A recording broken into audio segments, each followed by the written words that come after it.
حضرات مومنین، آج ہم ایک ایسے باکمال شخص کی مجلس سیوم میں شرکت کر رہے ہیں جس نے جو کچھ کیا درجہ کمال پر کیا، درجہ کمال پر کیا، اور انسان کی فطرت یہ ہے کہ جب کمال کو دیکھے تو اس کی تعریف کرے۔ قدرت نے اپنی تعریف بھی انسان سے اسی لیے کروائی ہے تاکہ تمہارا شعور بیدار ہو جائے۔ ہمارے کمال کے تذکرے سے ہم پر کوئی اثر نہیں پڑے گا، تمہارا شعور بیدار ہو جائے گا۔ کمال کو دیکھ کر اس کی تعریف کرنا یہ انسان کی فطرت میں ہے۔ یہ فطرت میں ہے کہ جب وہ اچھی عمارت کو دیکھے تو اس کی تعریف کرے، جب اچھی تصویر کو دیکھے تو اس کی تعریف کرے، جب کسی اچھے قصیدے کو پڑھے تو تعریف کرے۔ اگر کوئی کمال کو دیکھ کر تعریف نہیں کرتا تو دو ہی باتیں ہو سکتی ہیں، یا وہ کمال سے جاہل ہے یا وہ حسد کرنے والا ہے۔ اور اچھی شے کو دیکھ کر، کمال کو دیکھ کر جو انسان کے منہ سے بے اختیار واہ واہ اور سبحان اللہ نکلتی ہے، یہ صاحب کمال پر احسان نہیں ہوتا بلکہ اپنے شعور کی صحت کا ثبوت انسان دیتا ہے۔ صاحب کمال پر احسان نہیں کرتے آپ۔ کسی مصور کی تصویر کو دیکھ کر تعریف کرنے سے اس صاحب کمال پر احسان نہیں ہوتا، بلکہ آپ یہ ثبوت فراہم کرتے ہیں کہ آپ میں اتنی نظر پائی جاتی ہے، آپ میں اتنی بلندی پائی جاتی ہے کہ اس کے محاسن کا ادراک کر سکتے ہیں، اس کی اچھائیوں کو محسوس کر سکتے ہیں آپ۔ تو قدرت نے بھی یہی کہا کہ جب تم اس حسین کائنات کو دیکھ کر کے، اس کے قوانین کو دیکھ کر کے، اس کی باریکیوں کو دیکھ کر کے، اور اس کی اچھائیوں کو دیکھ کر کے، اس کی وسعتوں کو دیکھ کر کے، اس کی بلندیوں کو دیکھ کر کے جب الحمدللہ رب العالمین کہو گے تو ہماری خدائی میں اضافہ نہیں کرو گے، اپنی انسانیت کا ثبوت فراہم کرو گے۔ تو یہ ہے کمال۔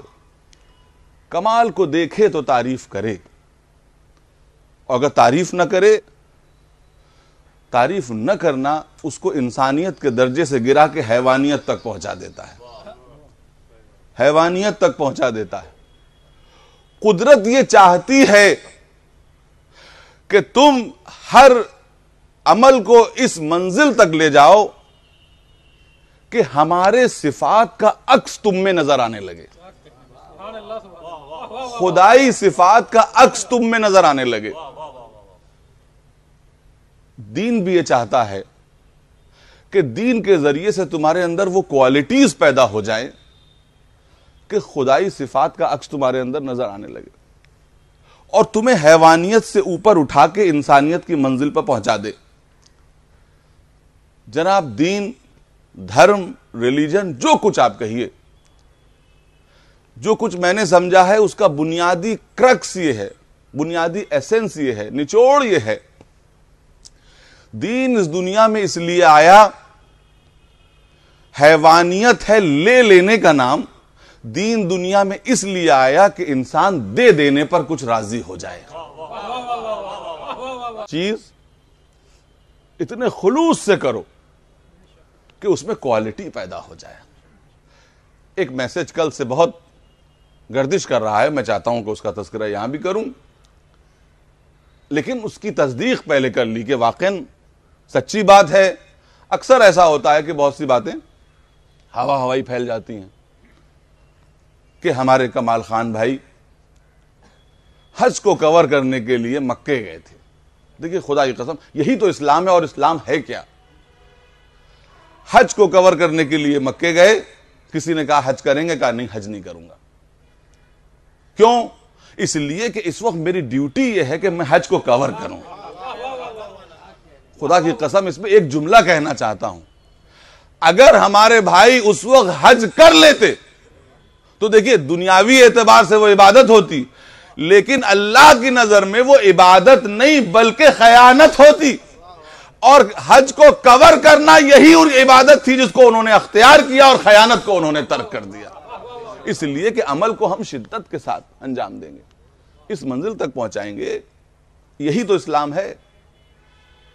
حضور کہنے کی بات نہیں ہے، لیکن میں کیا کہوں، بہت سی جگہوں پہ ہم دیکھتے ہیں کہ کرسی پر بیٹھے ہوئے ہیں، کام کا وقت ہے، رمضان المبارک کے ایام ہیں، بیٹھے ہوئے قرآن پڑھ رہے ہیں۔ قدرت یہ کہہ رہی ہے کہ جس کام کی تمہیں اجرت دی جا رہی ہے اور اس وقت اس جگہ بیٹھے ہوئے ہو، تو یہاں پر تلاوت کرنا تمہارے لیے غلط ہے، اپنا کام کرنا تمہاری عبادت ہے۔ اور دنیا اگر اس چیز کا فرق سمجھ لے تو اس کو اسلام کا فرق بھی سمجھ میں آ جائے گا اور غیر اسلام کا فرق، کہ ہم میں اور جنت میں کتنا فاصلہ ہے۔ خدا کی قسم یہ جملہ کتنا وزنی ہے کہ ہم میں اور جنت میں کتنا فاصلہ ہے۔ یہ علی وہ ہیں کہ جنہوں نے یہ بھی بتایا ہے کہ ہم سے سورج کا فاصلہ کتنا ہے، جا کے کیلکولیٹ کر لیجئے گا کہ ایک عربی گھوڑا 500 سال میں جتنی مسافت 24 گھنٹے چلتے ہوئے طے کرے گا، آپ دیکھیے گا آپ کو لگے گا 99% جو ہے یہ کیلکولیشن صحیح ہے۔ لیکن اسی علی سے جب سوال کیا گیا کہ ہم سے جنت کا فاصلہ کتنا ہے، تو جنت کا فاصلہ کیسے بتایا جائے؟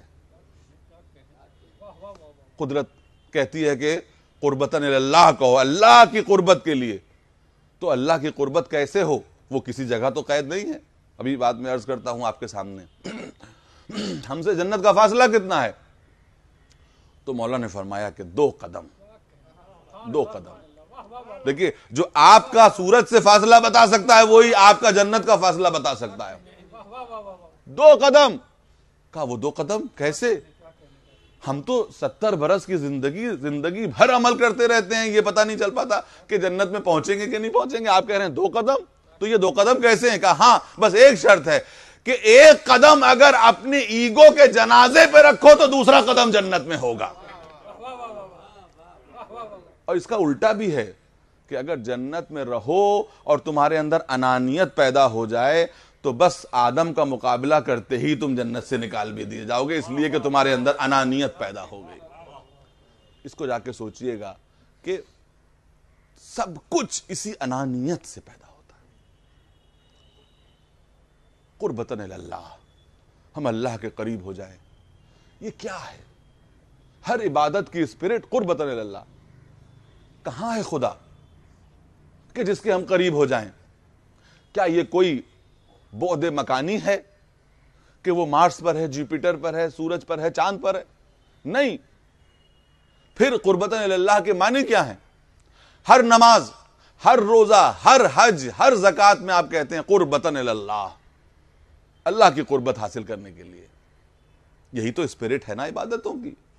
اب عجیب بات ہے کہ مسلمان نے نماز روزہ تو اختیار کر لیا، اس اسپرٹ کو بھلا دیا کہ ہم کس کے لیے کر رہے ہیں؟ قربتاً اللہ۔ تو اللہ کی قربت کے معنی کیا ہیں؟ کہا اللہ کی قربت کے یہ معنی نہیں ہے کہ تم اللہ سے جسمانی طور پہ قریب ہو جاؤ، بلکہ اللہ کی قربت کے یہ معنی ہے کہ تم اللہ کی صفات کے قریب ہو جاؤ۔ جب تم ایک نماز ادا کرو تو تم اس کی کسی صفت سے قریب ہو جاؤ، جب تم روزہ ادا کرو تو تم اس کی کسی ایک صفت سے قریب ہو جاؤ۔ اگر وہ رحیم ہے تو تمہارے اندر رحم پایا جائے، اگر وہ قدیر ہے تو تمہارے اندر قدرت پائی جائے، اگر وہ عالم ہے تو تمہارے اندر علم پایا جائے، اگر اس کی صفات سے قریب ہوتے چلے جاؤ گے۔ اور یاد رکھیے کہ اہل بیت کی قربت کے بھی یہی معنی ہیں کہ اہل بیت کی قربت جسمانی قربت مراد نہیں ہے۔ جتنا آپ اہل بیت کی صفات کے قریب ہوتے چلے جائیں گے، آپ محب اہل بیت بڑھتے چلے جائیں گے، اس سے زیادہ بہتر ہوتے چلے جائیں گے، اور جتنا اہل بیت کی صفات سے دور ہوتے چلے جائیں گے اتنا اہل بیت سے دور ہوتے چلے جائیں گے، ان کے صفت سے قریب ہوتے چلے جائیے، اللہ کی صفات سے قریب ہوتے چلے جائیے۔ یہ ہے اسپرٹ آف عبادت۔ اسی لیے آپ سے کہا بھی جاتا ہے کہ نماز آپ عربی میں پڑھ لیجئے لیکن نیت آپ اپنی مادری زبان میں کیجئے۔ پوری نماز میں ایک ہی چیز تو آپ کی مادری زبان میں ہے، کیا؟ 2 رکعت نماز فجر پڑھتا ہوں میں قربتاً اللہ۔ قدرت بتانا چاہتی ہے کہ بھلے ہی تم عربی جملوں کا مطلب سمجھو نہ سمجھو، لیکن اتنا جان لو کہ تم کرنے کیا جا رہے ہو اور مقصد کیا ہے تمہارا. مقصد کیا ہے؟ اپنی مادری زبان میں کہو، ٹرکش ہو تو ترکی زبان میں کہو، ہندی بولنے والے ہو تو ہندی میں کہو، اردو بولنے والے ہو تو اردو میں کہو، انگریزی بولنے والے ہو تو انگریزی میں کہو کہ ہم اللہ کی قربت چاہتے ہیں. عربی بولنے والے ہو تو عربی میں کہہ دو قربتاً اللہ، لیکن یہ اردو میں کہو تاکہ سمجھ سکو کہ کیا کرنے جا رہے ہو. ہر عبادت کی اسپرٹ ہے. اسپرٹ کو یعنی عبادت کو اگر اسپرٹ سے الگ کر دیا جائے تو صرف رسم رہ جاتی ہے اور کچھ نہیں رہ جاتی. تو عبادت ادا ہو اسپرٹ کے ساتھ، نماز ادا ہو اسپرٹ کے ساتھ، روزہ ادا ہو اسپرٹ کے ساتھ. اور یاد رکھو جس میں نماز اگر قضا ہو جائے تو ادا ہو سکتی ہے، اسپرٹ اگر ختم ہو جائے تو کچھ نہیں ہو سکتا. جسم کے ساتھ کمپرومائز ہو سکتا ہے. نماز کھڑے ہونے کے بجائے بیٹھ کے پڑھ سکتے ہو، بیٹھ کے بجائے لیٹ کے پڑھ سکتے ہو، لیٹنے کے بجائے اشاروں میں پڑھ سکتے ہو، لیکن یاد رکھو نماز کی اسپرٹ میں کمپرومائز نہیں ہو سکتا. صفیں بچھی ہوئی ہیں، زرق برق لباس پہنے ہوئے لوگ ہیں، صفیں لگی ہوئی ہیں. اسپرٹ یہ ہے کہ اس نماز کے ذریعے سے تم میں عدل و مساوات کا پاٹھ پڑھا دیا جائے. ایک وائٹ کالر انسان آگے بڑھا، اس کے بغل میں ایک انسان غریب پریشان حال آ کے کھڑا ہوا. بس دیکھیے کیا سبق ہے جو اسلام دینا چاہتا ہے. آ کے کھڑا ہو گیا. انہوں نے اپنا دامن بچایا کہ کہیں اس کی غربت کی دھول اور گرد میرے دامن پہ نہ آ جائے. بس یاد رکھیے ادھر اس نے دامن بچایا، اس کے بعد اگر یہ 100 مرتبہ بھی سجدہ کرے تو وہ جس میں سجدہ ہوگا روح سجدہ نہیں ہو سکتا. یہی تو سکھانا چاہ رہا تھا اسلام تمہیں کہ سب برابر ہیں. جب تم نے اس کو قضا کر دیا تو پھر اس کو ادا کرتے رہو. ہمارا مقصد پورا نہیں ہوا. ہمارا مقصد تو یہ ہے کہ عدل کے تقاضے بھی پورے ہو جائیں، مساوات کے تقاضے بھی پورے ہو جائیں، اور اس کے ساتھ تم سب مل کے جب اس کی بارگاہ میں سجدہ کرو تو تمہیں پتہ چل، تمہارے اندر یہ احساس پیدا ہو جائے کہ جب ہمارا خالق ایک ہے تو پوری کائنات بھی ایک ہے، انسانیت بھی ایک ہے. اگر اخوت و بھائی چارہ اور مساوات پیدا نہ ہوا تو پھر اس جماعت کا فائدہ نہیں ہے. لعلکم تتقون کے کیا معنی ہیں؟ روزہ تمہارے پر فرض کیا گیا تاکہ تم متقی بن جاؤ. اب روزہ رکھ کے اور شام ہوتے ہوتے بھوک اور پیاس کے غلبے میں ہم اور زیادہ خونخوار بن جائیں، جتنے عام طور پہ ہم ہوتے ہیں اس سے زیادہ ہو جائیں، بچوں کی بات پر جھگڑنے لگیں، بیوی سے جھگڑا کرنے لگیں، ذرا سا نمک تیز ہو جانے پر طوفان کھڑا کر دیں، تو یہ سمجھ لیجئے کہ ہم نے روزے کے جسم کو ادا تو کر دیا مگر روح روزہ کو ادا نہیں کیا. قدرت تو یہ چاہ رہی تھی کہ ہم اور زیادہ نرم ہو جائیں، اور زیادہ جھک جائیں. تو میرے دوستو، ایک ایسے انسان کی مجلس میں ہم فرش عزا پر بیٹھے ہوئے ہیں، آج اس کو یاد کر رہے ہیں کہ جس نے اپنی رسپانسبلٹی کو عبادت سمجھ کے کیا. اس کی پاکیزگی پر کبھی خوف اور لالچ کی دھول نہیں آنے دی. کبھی کسی نے کسی کو یہ کہتے ہوئے نہیں سنا گیا کہ یا لالچ کے تحت کی. بے کم و کاست جس طرح ہونی چاہیے اس طرح سے کی. ہر انسان آج یہ گواہی دے رہا ہے کہ کمال بھائی ہمارے ساتھ دوستی کا برتاؤ کرتے تھے. بڑے سے بڑا ظاہر ہے کہ ایک جرنلسٹ ہونے کے ناطے اور ٹاپ کے جرنلسٹ ہونے کے ناطے ہندوستان کی جو ٹاپ پاور کوریڈورز ہیں وہاں تک ان کی پہنچ تھی، لیکن اس کے ساتھ ساتھ عوام تک بھی پہنچ تھی. ایک عام آدمی یہ کہتا تھا کمال بھائی ہم سے بڑی محبت سے ملا کرتے تھے. خدا کی قسم شاید ان کو یہ درس اہل بیت کی تاسیس میں ملا تھا کہ تمہاری فکر میں اتنی بلندی ہو کہ جس کی پرواز تک دوسرے نہ پہنچ. ایک مرتبہ صلوات پڑھیں محمد.